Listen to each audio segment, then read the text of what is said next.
The symposium has been interesting. I think the first scientific talk was wonderful about ribosome structure. It gives an overview of how science in the area has moved. I think so far it was great, so I think the level of the talks was really high. I really enjoyed myself. And I think it was really reflecting a lot the CRG, so it was multidisciplinary. You could see developmental talks, structural talks, so it was really interesting. We will see the rest of the meeting. I'm sure it will be good.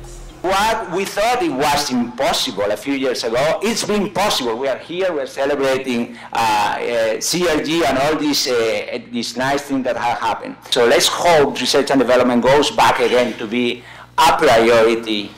And in 10 years we come back and we say we've got the impossible. Today we celebrate the consolidation of a facility, extraordinary facility that was initiated by the Generalitat of Catalonia with the participation of the Pompeu Fabra University and the corresponding minister that at that time is taking care of science and that now is the Ministry of Economic and Competitiveness. It is an enormous pleasure for me to celebrate with you the 10th anniversary of CRG, and I cannot resist reminiscing a bit and spending a few minutes in that mood. In fact, it's the 10th anniversary since the official inauguration by President Jordi Pujol in the 22nd of October. But actually, before this inauguration, there was a period of 2-3 years of hard work and critical navigation through obstacles. Inception happened in the Pati dos Tarongers in a meeting, in one of these big receptions of the politicians, in which the President of the Generalitat said, "We are thinking that maybe we should have centers of research in Catalonia." That's it.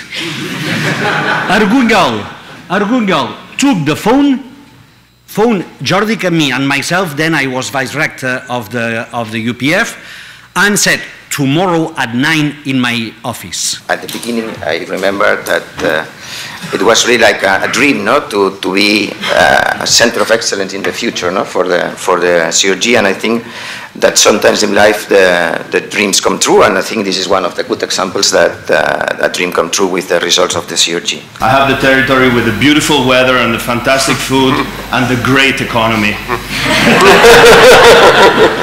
You're almost a teenager now, and we've all been teenagers, and actually some of us have the unfortunate luck of having teenagers in our family. So good luck for the next 10 years.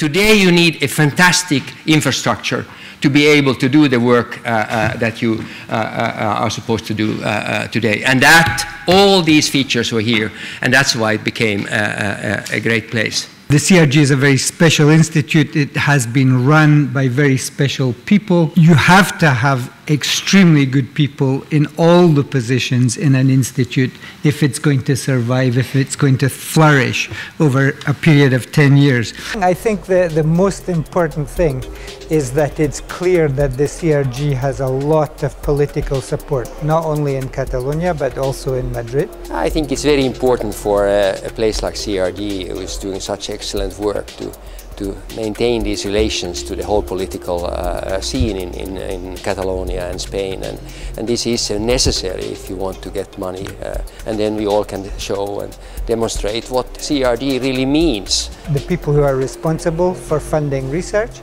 are looking for excellent institutes to support, and I was very pleased that they continue to support the CRG. The great thing was that all the important people, both from the central government and from Catalonia, were present, and I think that's really important. Because in a practical way, what we need is funding opportunities and more jobs for young scientists. I'm a master student from the Netherlands, from Nijmegen, and I want to come to the CRG to do my master thesis. Well, basically I did my PhD here, so I think it was a very interesting period of my life. I asked my professor at my home university, and he was telling me about the spots that are good in Europe, and very high in this list there was also the CRG.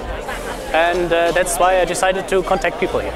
So what I want to tell you today is about a new function for an old friend. The old friend is the CPB family of proteins, which are RNA binding proteins quite well characterized for his translational control function.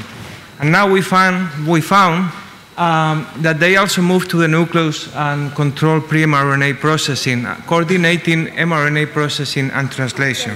What I would like to talk about today is some work that was started in my lab about 10 years ago. And it's about these molecules called the clustered protocoherins.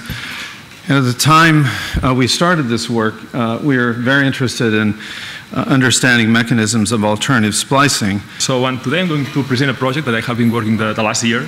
The main goal of this project is to generate 1 billion variants of a pathway. This is a way to try to imitate nature, how nature generates new active compounds, and try to do it as fast as possible in the lab. The international community thinks very highly of the science that's done here. Taking into account that it has had such a short life, because 10 years at the end is not that long, yeah, I think it managed to build an impressive prestige. So I think because of the big percentage of foreigners, the high quality of the research. Not so many people have heard about the CRG, because it's still very young.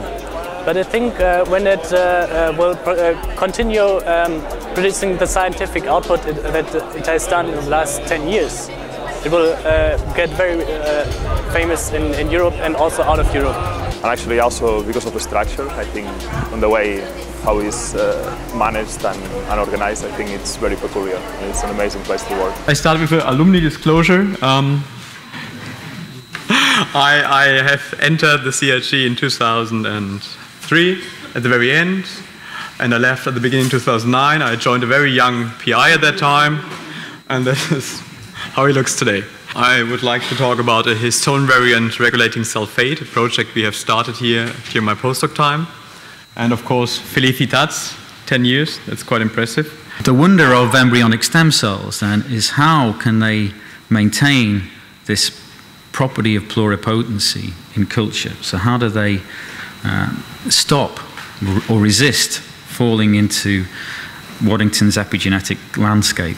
How proteins achieve localization to two surfaces that have in epithelial cells whose assembly has not yet been investigated very much, at least not by cell biologists. Spanish science is going to survive, I think.